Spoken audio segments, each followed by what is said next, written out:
That's what you told me, 1.3. 1.3 on admission. All right, okay. You grumpy. This is Rocket. She's just arrived at the UK Wild Otter Trust Rehabilitation Centre, where Dave and his team will spend the next year preparing her for a return to the wild. Where was it found? I have absolutely no idea. You will never forget the first time you see an otter, because it's such a special moment. It's such a rarity to see one even. You know, they're out there, but they're very, very difficult to spot. They're very difficult to see. Looking at the fur condition, which is really good. And as you can see, he's quite grumpy. But you can see there, that is a really, really good reaction, which is really good for a cub of that age, so that's good. So we'll make a note of all that on here. Dave is the UK's only hotline for otters. Pick up a cub. It's not in a very good way, so we haven't got high hopes for it. He has moved mountains in the name of otter conservation. Nothing will stop us going out to a cub. Could indicate poison. Built an army of volunteers, engaged communities, and developed the UK's only specialist otter rehabilitation centre. Prepared, willing, and able to respond 365 days a year to any otter in distress, there's not much Dave wouldn't do for otters. It's a hobby gone badly wrong.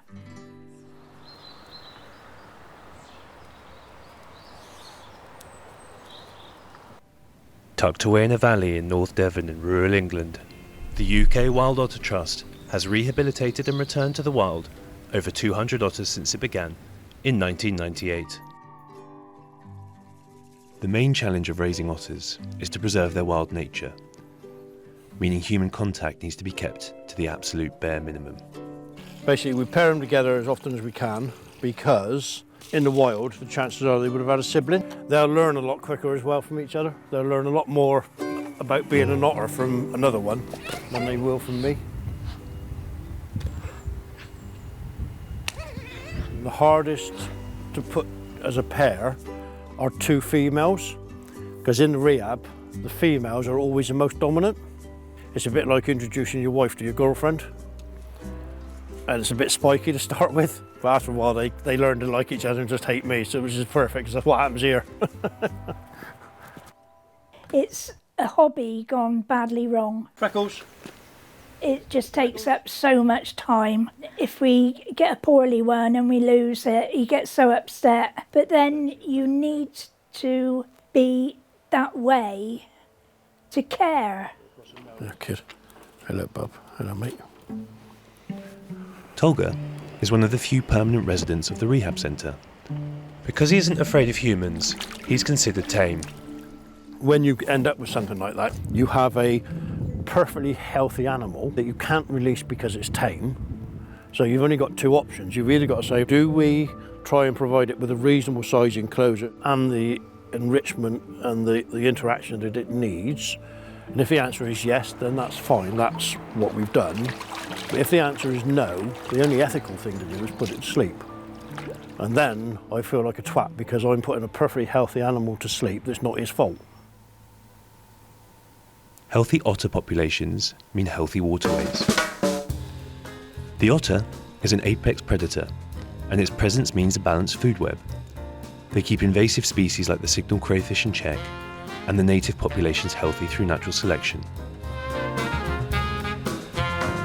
Their sensitivity to water quality and pollution means that the presence of the Eurasian otter is a good indicator of a healthy river and ecosystem.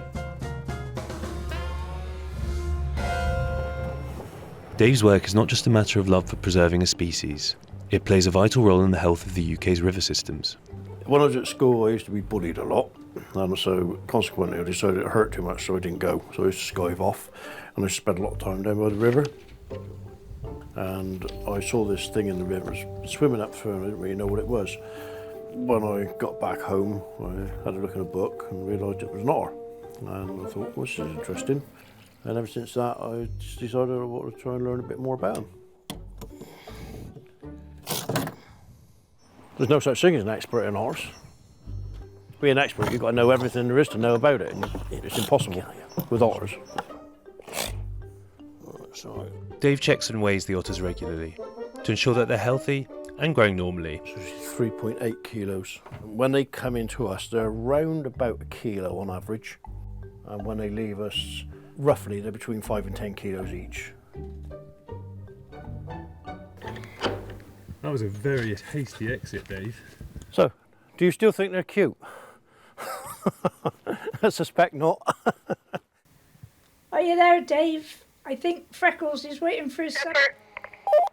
Well, he's already had some, but I'll let him have another one now.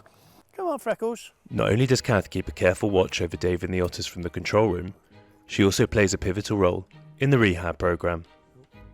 And we've been married for 35 years now. Long time. I'm the one that gets all the footage from the trail cameras and goes through it and checks that they're all okay. This is the end goal for Dave and Kath.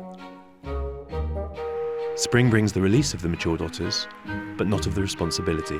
And when we release them, we put food out every day to start with and then gradually taper that off. Are you as passionate about otters as Dave is? Probably not. I'm not that mad. Dave's friend Adam might be. Most mornings he can be found on the banks of Beam Weir, 9 miles from the rehab centre, observing the otters in their natural habitat. So what do you think's the biggest sort of impact at the moment that humans are having on otters? Habitat loss, building, agricultural runoffs, road traffic. Just generally, all the problems that I see are caused by humans. What have you seen? Just the one otter down here, or? Of late, there's been mainly one, fishing down here. So have you noticed anything unique about the hunting behaviour when they're down in the water like this? They catch a lot of small stuff, more so than big stuff, unless it's maybe an eel. On the large, they're eating little and often. They're catching small stuff, mollusks, small fish. They do seem to, use their whole patch to fish, as opposed to overfishing one spot. Makes sense. Yeah. But I never drink all the cider in my fridge in one night. No, you always leave a can, don't you? Yeah, I try to.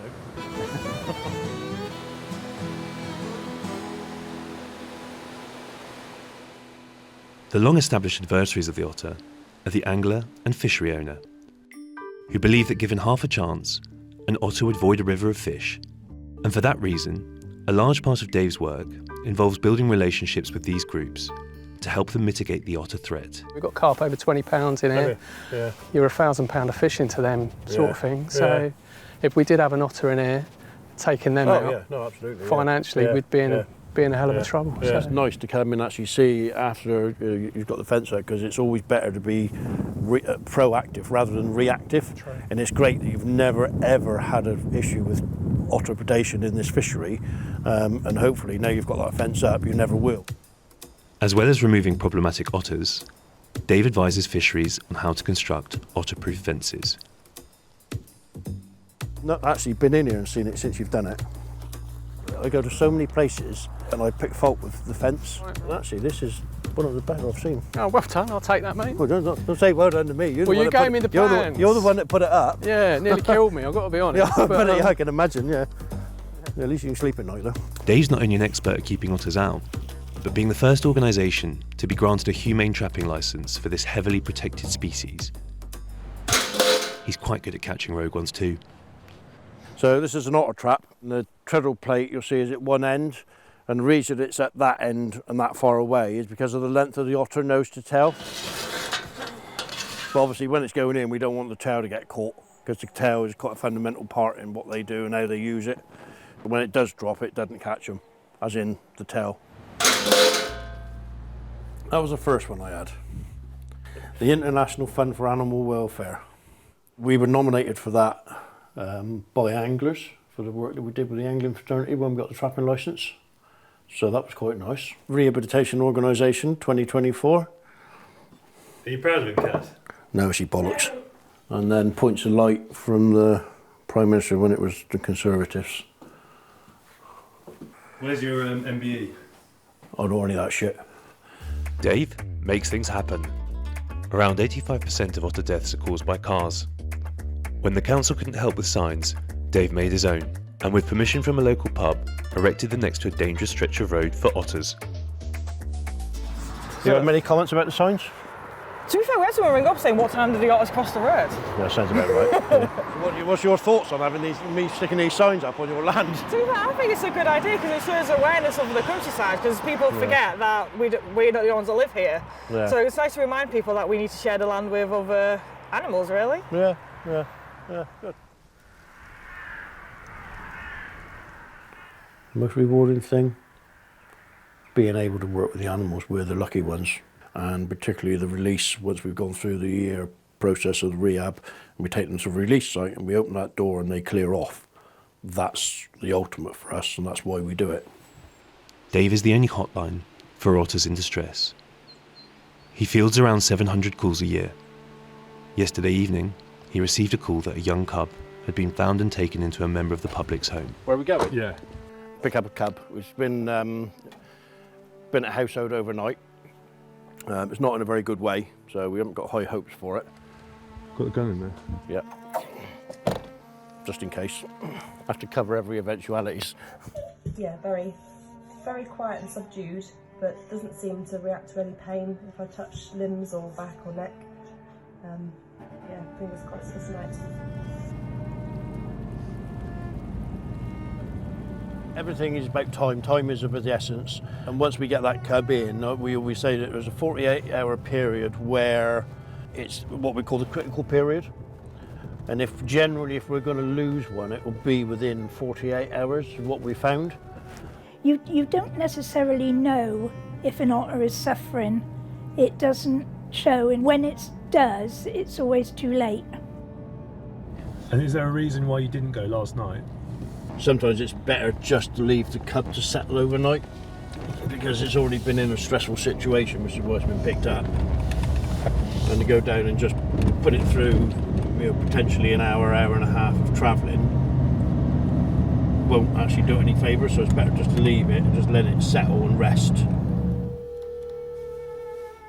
Just to save your journey, unfortunately, I've just come home and he's not with us anymore. Oh, is it? All right, okay. Well, we're not far away. Do you want us to come down and get the body?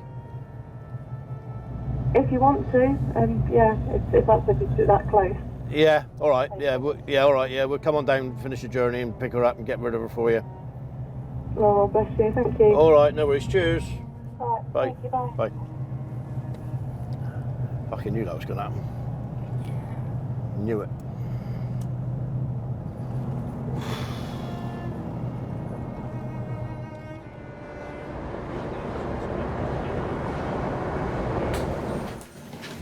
Pretty off time. Past it, it's Okay. last time it couldn't be like a sort of poisoning or something like that if there's...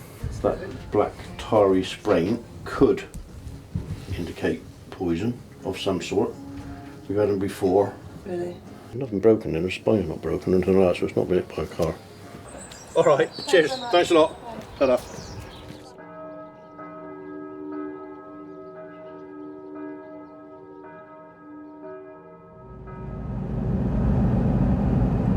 All the issues we see with animals largely are caused by humans. It's probably the worst species in the country. This is Dave's retirement activity. He takes no salary. The work that he does is supported through increasingly more difficult to attain grants and fundraising. You think the work that you're doing is making a difference to the population of otters? I wouldn't say it's making a difference because I don't think they're in decline, but if nobody did this, there would be a lot more dead every single year. And at that point, that could become a problem. So I think it's important that somebody's doing the rehabilitation for this species. The reason we're getting otter cubs in, mainly, there's one common denominator that's caused it, and that's us.